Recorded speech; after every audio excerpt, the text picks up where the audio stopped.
Uma ótima tarde a todos. Hoje estamos aqui pelo Agrocanal, nesta quinta-feira, porque daqui a pouco vai ter um grande leilão, um grande evento pelo Canal do Boi. Então, se você quer acompanhar, fazer bons negócios com a pecuária, volta lá no Canal do Boi que daqui a pouco o leilão está começando. Agora, se você quer notícias, quer informações, fica conosco. Hoje estamos aqui no Agrocanal. Você acompanha a programação do Agrocanal aqui pela nossa emissora, pelo portal sba1.com,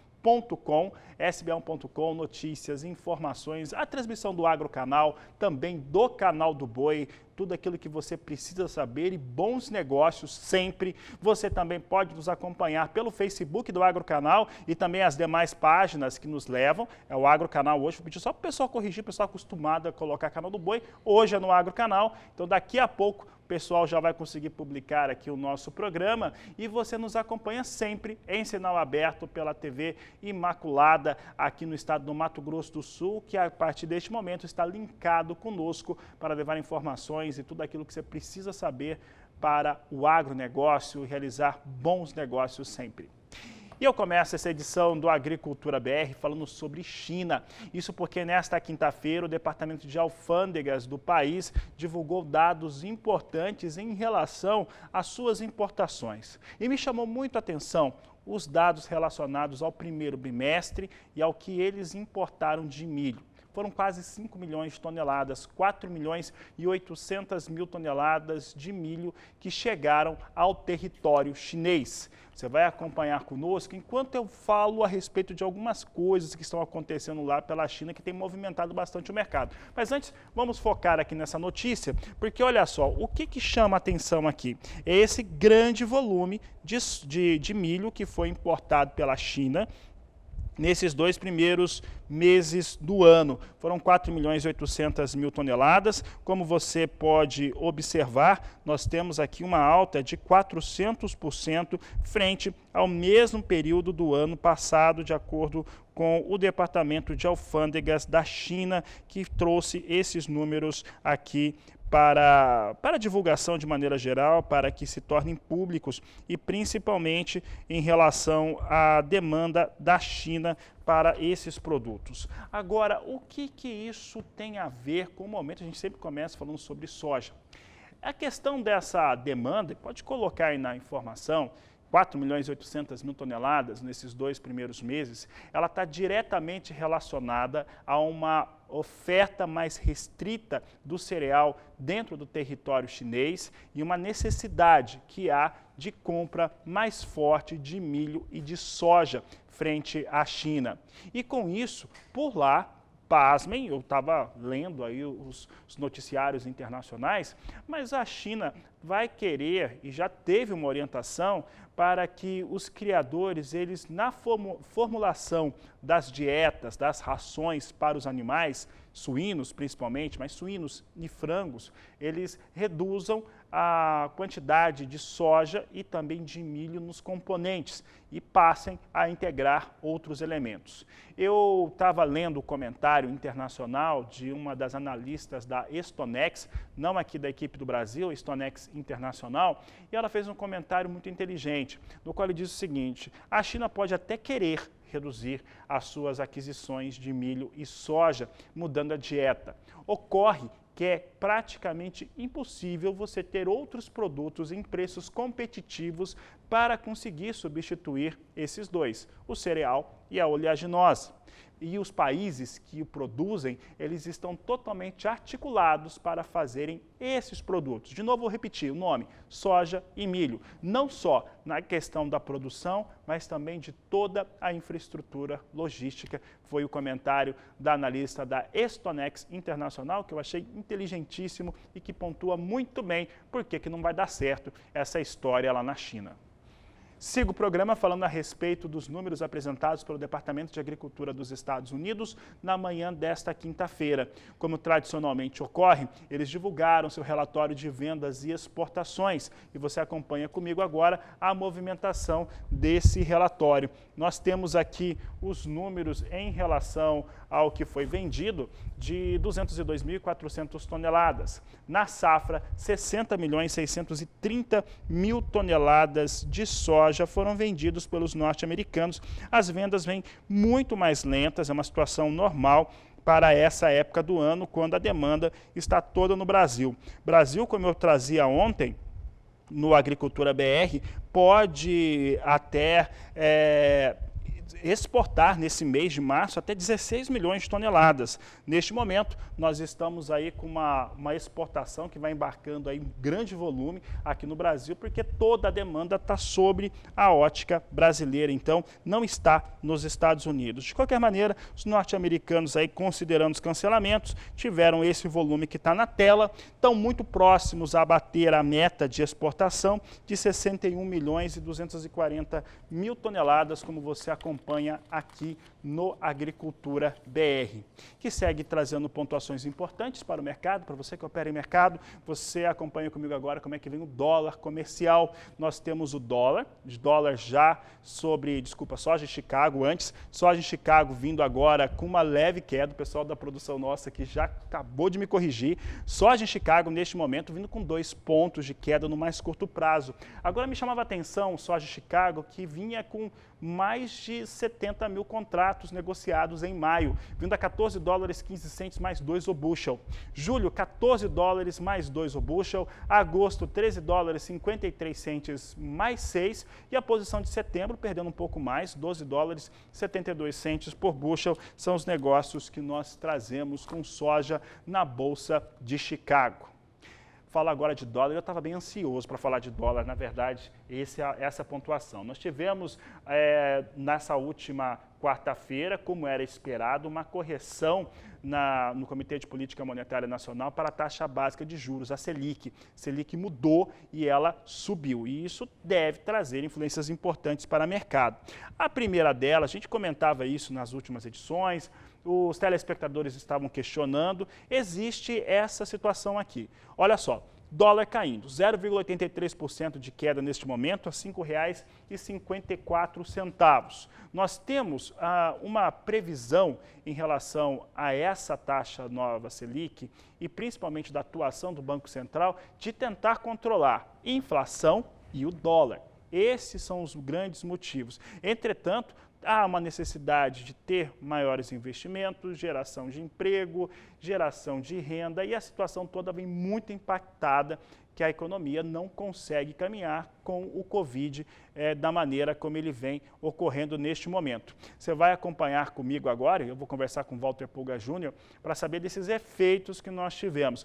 A intenção do Banco Central, inclusive, ela subiu a taxa de juros, Pulga, com viés de alta, então deve voltar a subir. A expectativa é que continue subindo. Já há muito tempo nós não tínhamos uma alta para a taxa de juros. Se nós pegarmos ali, falando assim de atuações de almanaque, aumentar a taxa de juros é uma maneira de conter inflação, conter moeda norte-americana, mas precisa de mais fatores nessa receita aí, porque o dólar pode voltar a subir mesmo com uma taxa mais alta. Pulga, boa tarde, seja bem-vindo. Boa tarde a você, boa tarde a todos. O dólar cede muito menos do que a princípio se esperava. E isso tem um motivo, viu? É que os títulos norte-americanos pagam bem melhor agora do que pagavam um mês atrás. Portanto, aquela atração de investidores estrangeiros para o Brasil com o aumento da taxa Selic, ou seja, pagando melhor para quem compra títulos do governo, para as negociações com a taxa básica de juros, elas têm um efeito limitado sobre a queda do dólar e sobre a recuperação da Bolsa. Porque se o pagamento, se a remuneração é melhor lá fora, lógico, a atratividade do Brasil fica mais fraca, né? E é isso que está ocorrendo. Por isso que se diz que hoje a Bolsa brasileira não sobe por conta de aumento do pagamento, das taxas que são pagas pelos títulos norte-americanos. Mas o dólar, de fato, cedeu. O dólar recuou, operava em baixa hoje também, chegou a cair agora há pouco a R$ 5,53 mais 50 na compra, uma queda de 0,90%. Longe do que gostaríamos, né, Fabiano? Mas, de qualquer maneira, o dólar cai, mas não cai como se esperava. Aliás, chegou a operar aí na faixa de 5,58. Em alguns momentos, logo no início do dia, chegou a cair para 5,47, mais de 1% de baixa. Agora, a 5,53 perde quase 1%, perde 0,90%. Agora, o que se espera mesmo é uma alta na taxa de juros generalizada. Até porque o comunicado do Banco Central, do Conselho de Política Monetária do Banco Central, deixou claro que vai subir a taxa de juros na próxima reunião de maio e provavelmente mais 0,75 ponto percentual. Ou seja, já há estimativas de que nós chegaremos ao final do ano com uma taxa Selic de 4,5% ao ano. Mais do que isso, o Bank of America já eleva a previsão da Selic para o final deste ano em 5% e vê a taxa de 5,75% em 2022. Portanto, já há uma previsão dos analistas de mercado aqui e lá fora de que nós teremos aí dinheiro mais caro. O índice Bovespa, por conta de atratividade nesse momento prejudicada pela alta dos juros lá nos Estados Unidos, juros reais, não o oficial do Fed, mas os títulos americanos pagam melhor, patina aí na faixa de 116 mil pontos. Ontem chegou aí a trabalhar bem acima de 116 mil pontos, né, com alta de 2,22%. Mas agora recua um pouco, cai 0,23% e está ainda em 116 mil pontos, mas 116.285 pontos. Chegou a operar acima disso, chegou a passar 16.540 pontos, mas não suportou não. De qualquer maneira, vem em leve baixa, o que era de se esperar mesmo diante de uma remuneração melhor para os títulos lá. Agora, a expectativa é de que nós tenhamos aí a continuidade com a alta da taxa de Selic, atratividade, melhorar a atratividade, né, a atração dos investidores. Agora, lá fora, como está a situação? Olha, só para que o telespectador tenha uma noção, Fabiano, o Standard & Poor's 500, um índice de referência muito expressivo nos Estados Unidos, vem em queda agora de mais de 0,40%. Índice Nasdaq também vem em queda de quase 1,5%, e nós temos aí as bolsas na Europa fechando em alta, uma alta mais acentuada, mas nos Estados Unidos isso não ocorre não. E o índice Bovespa sofre, nesse momento, uma pressão maior do que ocorre no mercado financeiro americano do que aqui. A expectativa é que nós tenhamos aí aumento da taxa Selic daqui para frente, até o final do ano, e aumento da taxa de juros. Agora, se vamos conseguir controlar a inflação e pressionar aí o dólar, né, frente ao real, ainda vai levar algum tempo. Não é uma reação tão rápida como a princípio se esperava, viu, Fabiano? É com você. Tá certo, Walter Pulga, obrigado pela participação. Eu conversava com alguns economistas no começo dessa manhã e o pessoal falava que um ponto de equilíbrio em relação a essa taxa de juros é maior do que essa previsão, inclusive de 5%, de 4,6% e 5% até o final do ano. Se eles falam numa taxa de juros próximo a 6%, teria o equilíbrio necessário que o país precisa neste momento. É o entendimento dos economistas, aí, doutores e titulares de universidades que eu conversava na manhã de hoje. Por aqui nós vamos saber agora como é que vem soja sendo negociada nos portos. Não tem alteração frente aos números que eu apresentei ontem, pelo menos não em Santos, né? Santos vem com R$ 172 a saca de 60 quilos, é o mesmo valor desta última quarta-feira. Paranaguá, que caiu um pouco, veio para R$ 171 a saca de 60 quilos para entrega em abril, de acordo com as apurações da Gramos Corretora, que diariamente nos traz os números aqui no Agricultura BR. E a seguir aqui no programa nós vamos falar a respeito do mercado de milho. Eu vou trazer números em relação ao que vem acontecendo nos Estados Unidos e posicionamento em relação aos preços praticados no Brasil. Aproveite para entrar em contato conosco, o nosso WhatsApp é o 679-9173-3737. Eu vou para o intervalo e volto já. E o Conselho Nacional de Política Fazendária, o CONFAS, prorrogou até 2025 o chamado Convênio 100. E é sobre este assunto que você vai acompanhar essa entrevista realizada pela jornalista Sara Kirchhoff.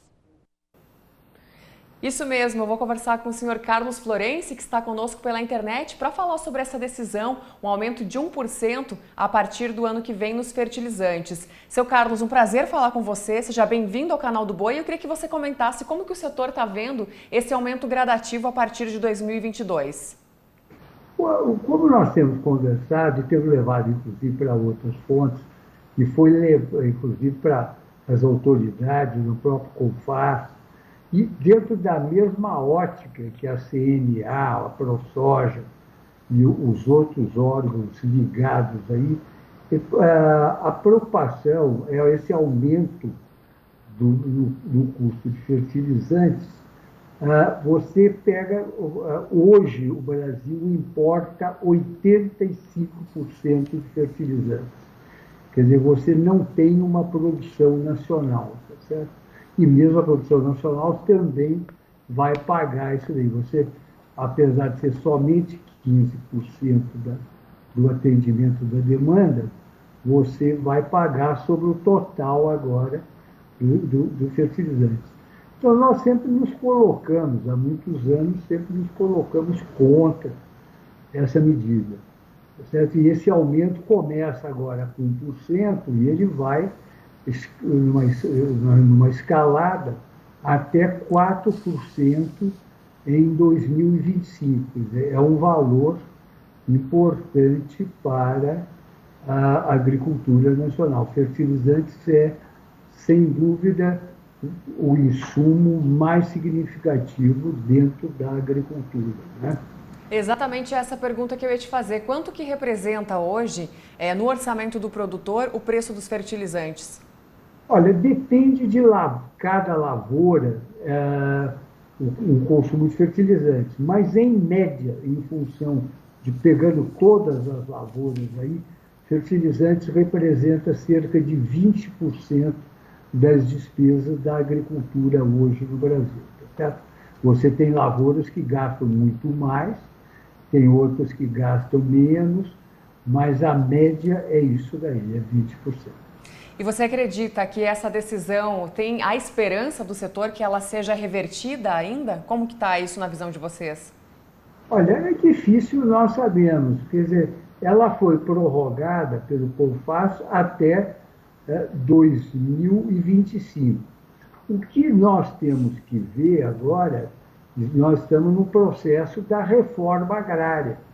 Então, aí é que poderá haver alguma orientação por parte dos deputados, por parte de quem participa da formação dessa reforma, para ver qual vai ser o procedimento. Mas, por enquanto, nós estamos trabalhando com essa perspectiva de que isso vai se escalonar até 2025.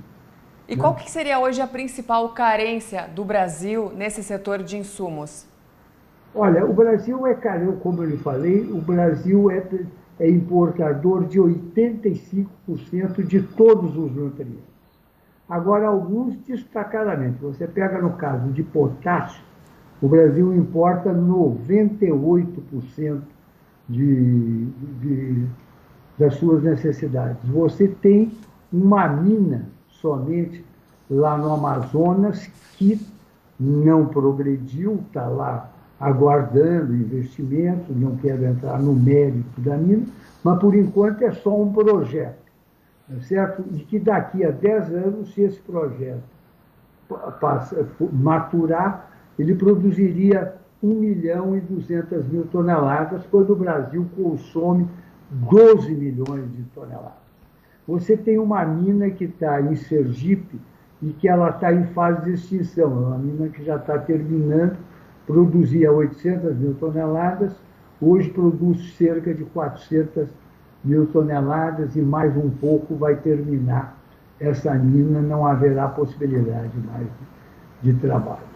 Você tem na parte de fosfatados, você tem um pouco mais de uma participação. O Brasil deve ter hoje uma participação de 35%, mais ou menos, de fosfatados. Mas são relativamente poucas minas que estão disponíveis, porque a maior parte das minas estão na mão de poucos registros já na mão de outras empresas que têm alguma mina, mas não estão explorando isso daí. Então, ter um investimento que não conte com jazida é impossível, não há possibilidade. E no caso de nitrogenado, o Brasil fechou todas as plantas de ureia que tinha, eram da Petrobras, ela fechou por ser antieconômico em função do preço do gás, e tem uma planta da própria Petrobras, lá em Mato Grosso do Sul, que se investiu 80% na planta e acabaram, não estão investindo mais, terminou. Então não vai ter, você não tem fertilizante, você tem uma fábrica muito pequenininha que se produz um pouco de sulfato de amônia na Bahia. Quer dizer, então, o Brasil, a nossa possibilidade não será esse incentivo mesmo de 4%, que tornará o Brasil, aumentará a produção de fertilizantes para o Brasil. Acreditamos que vai ser só aumento de custo para o agricultor. Aumento de custo para o agricultor que depois também resulta, em preços mais caros para o consumidor. Seu Carlos, muito obrigada pela sua participação. Com certeza, isso daí vai influenciar, inclusive, a inflação, certo? Pode colocar na conta disso daí. Eu é que agradeço. Muito obrigado a vocês. Obrigada a você. De São Paulo, Sara Kirchhoff.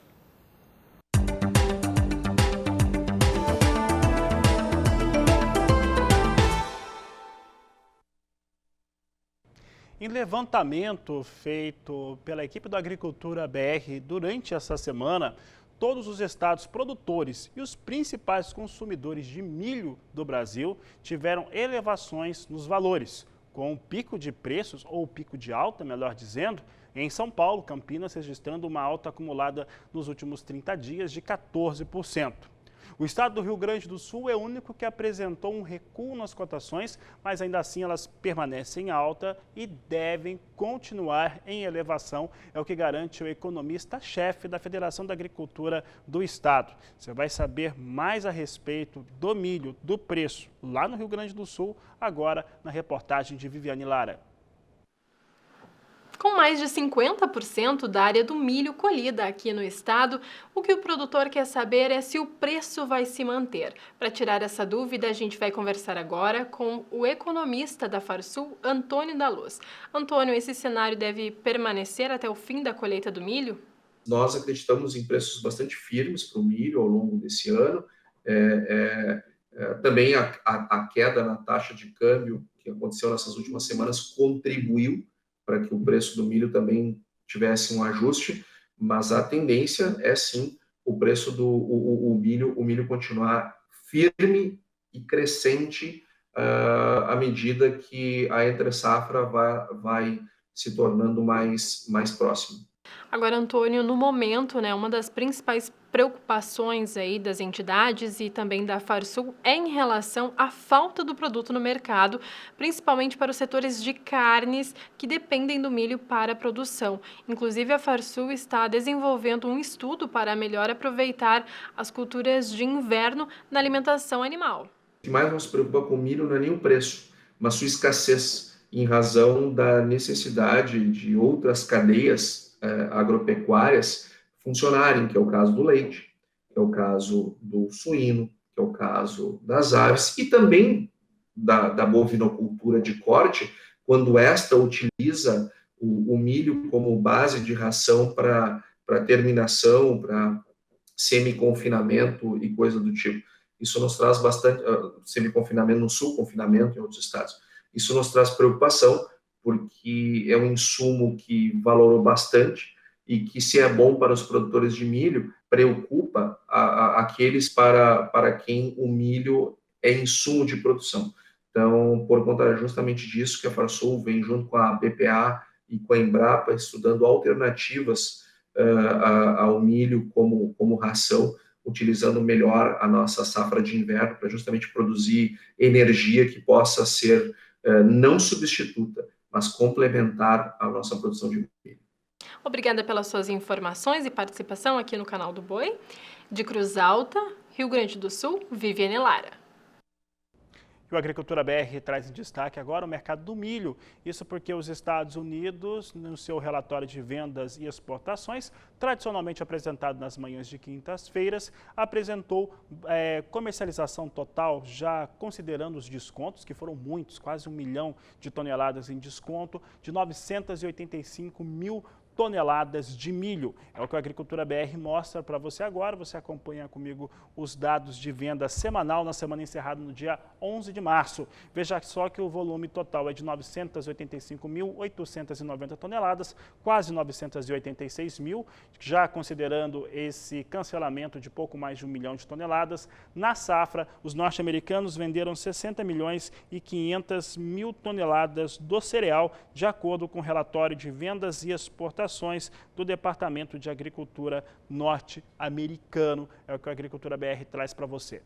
E segue falando de milho e também de Estados Unidos. Tem o relatório de vendas e exportações que você acompanha agora e tem também aquelas divulgações que são avulsas de vendas feitas por exportadores privados norte-americanos. E hoje teve mais um grande volume na semana. E esse não é o maior não, mas olha o volume que está aparecendo na tela. 696 mil toneladas de milho que foram vendidos para a China pelos norte-americanos para entrega na campanha 2020-2021. Foram 3 vendas muito elevadas de milho que foram vendidas somente nesta terça, quarta e quinta-feira. E é o que eu vou mostrar agora na tela, você acompanha comigo, todas são vendas para a China, tá? Esse fator também é interessante. Olha só, no último dia 16, terça-feira, 1.150.000 toneladas. Na última quarta, 1.220.000 toneladas. Agora, 696 mil toneladas nesta quinta-feira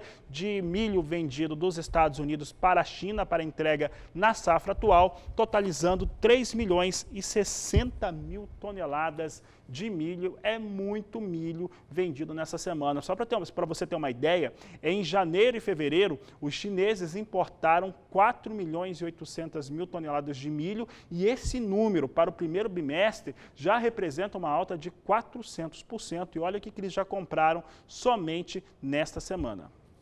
Mostramos agora como é que vem milho sendo negociado em Chicago. Nós temos aqui milho na Bolsa Norte-Americana com perdas, com queda. Maio, $5,54 mais 4 bushel. Julho, $5,36 o bushel. Setembro, $4,91 mais 6. Dezembro, $4,71 mais 2 por bushel. São os negócios que eu destaco agora com milho na Bolsa Norte-Americana de Chicago. Aí o pessoal que está em casa pode nos questionar, mas o que vem ocorrendo, né? Porque a notícia que eu acabei de dar é altista, né? É uma notícia boa em relação à demanda por milho norte-americano. Isso é muito simples. Isso ocorre também por conta de algumas alterações na economia norte-americana, principalmente relacionada aos juros praticados dentro do território.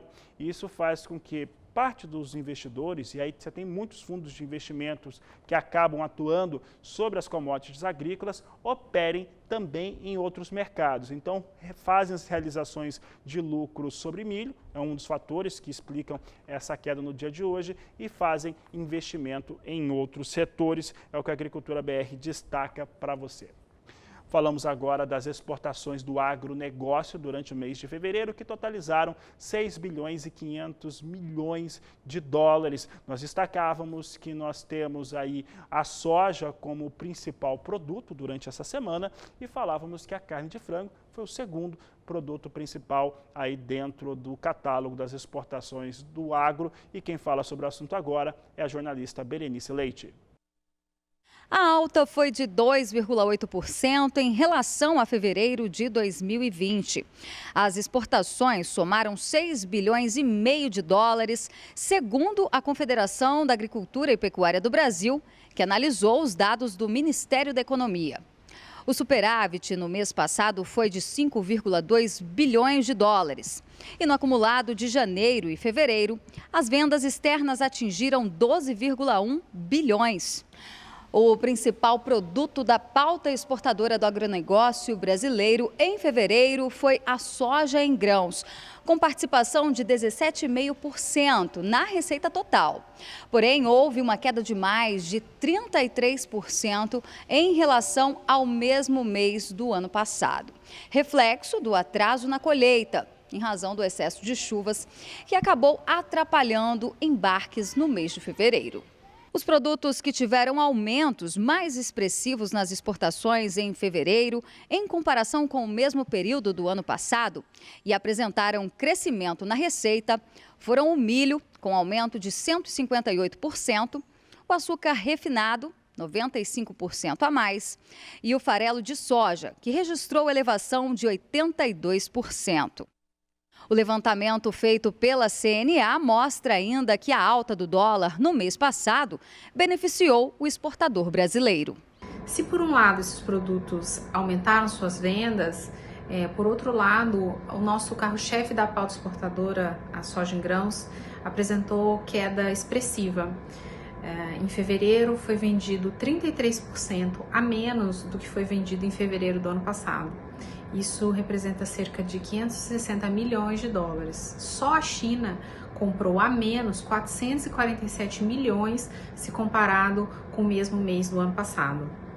Mesmo assim, a soja em grãos continua sendo o produto mais vendido da nossa pauta exportadora, seguido da carne de frango in natura, do açúcar de cana bruto, farelo de soja e carne bovina in natura. A China foi o principal destino e respondeu por 26% da pauta comercial brasileira, seguida por União Europeia, com 16,5%, e Estados Unidos, 8,1%. De Brasília, Berenice Leite.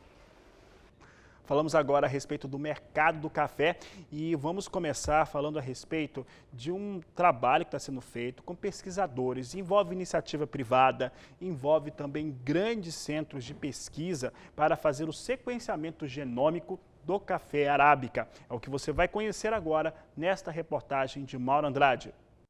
O Brasil está participando do consórcio internacional para fazer o sequenciamento genômico do café arábica. O trabalho já está em fase de conclusão e nós vamos saber um pouco mais com o Dr. Luiz Felipe Pereira. Ele é pesquisador da Embrapa Café.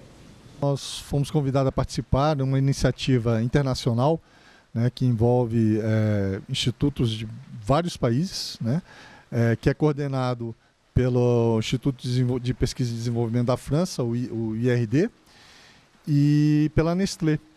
E eles convidaram a gente para fazer parte, né? Então a Embrapa Café, também a Unesp, a Universidade de Campinas, tem vários institutos do Brasil que fazem parte, né, do consórcio, né, que visa sequenciar o genoma do café arábica, né, e assim também fazer alguns estudos sobre a diversidade do cafeiro arábica também.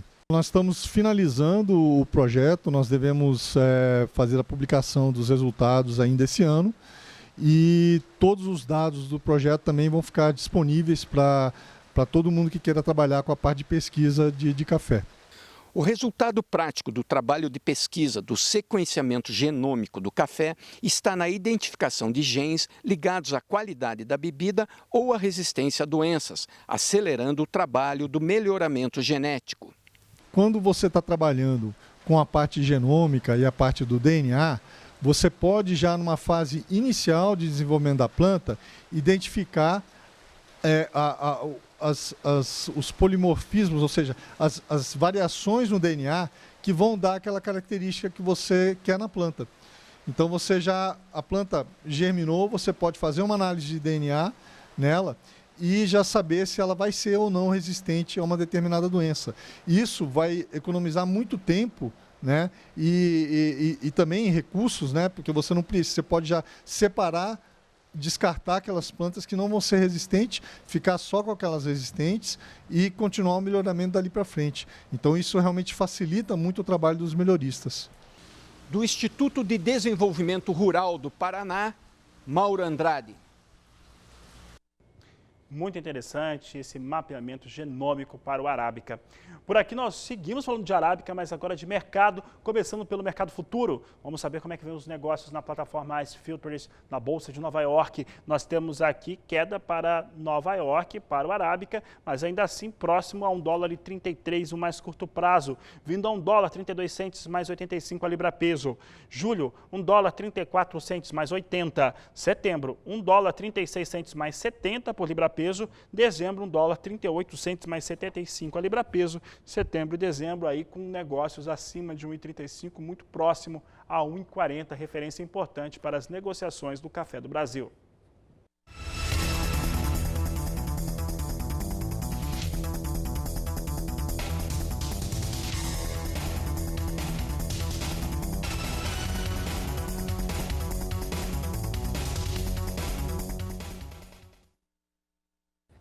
Café robusto é o destaque agora do Agricultura BR. Vamos saber como é que vem a operação na Bolsa de Londres em tonelada e dólar. Você acompanha aqui o programa vindo com queda, hoje também robusta caindo neste momento. Maio vem com queda de 0,70%, sustentando o piso de $1.400 a $1.402 a tonelada. Julho, $1.427 a tonelada, recua 0,62%. Setembro cai 0,20% para $1.453 a tonelada e novembro $1.465 com queda de 0,54%.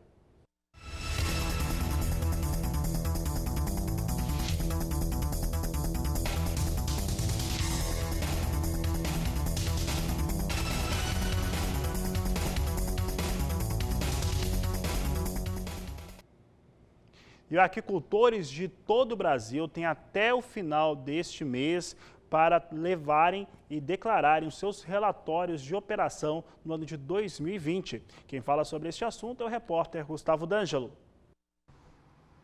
Os aquicultores que possuem contrato de cessão de uso de espaços físicos de águas da União para fins de aquicultura devem preencher o relatório anual de produção até o dia 31 de março.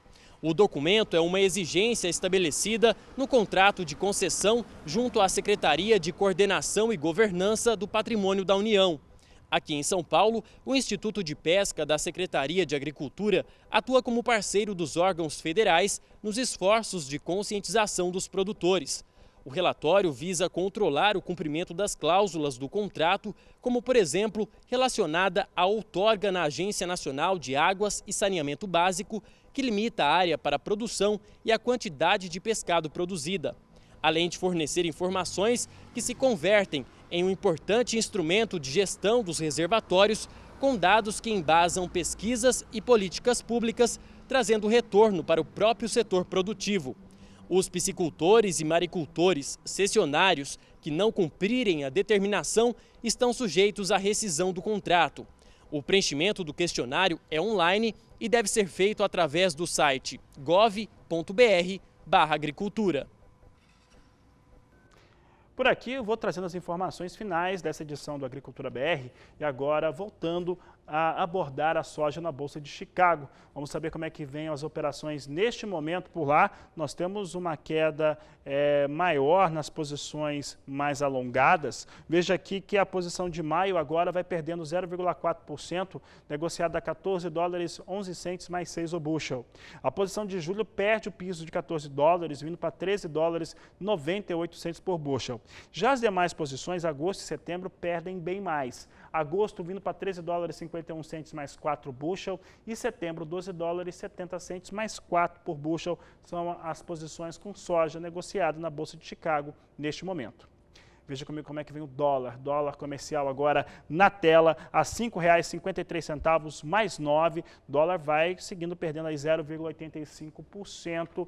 É a queda neste momento para a moeda norte-americana, um dia após a elevação da taxa básica brasileira de juros, a taxa Selic. E com essas informações, essa edição do Agricultura BR hoje, aqui no Agro Canal, vai encerrando. Olha, nós estamos com grandes atrações hoje. O Canal do Boi hoje vai estar passando leilão. Você tem essa grande oportunidade de fazer bons negócios e a programação do Canal do Boi migra para cá. Então, hoje eu não volto mais aqui no Agro Canal, mas você tem o Mais Pecuária e demais programas da nossa grade lá no Canal do Boi, hoje aqui pelo Agro Canal. Desejo a todos uma excelente tarde, um grande abraço e até amanhã.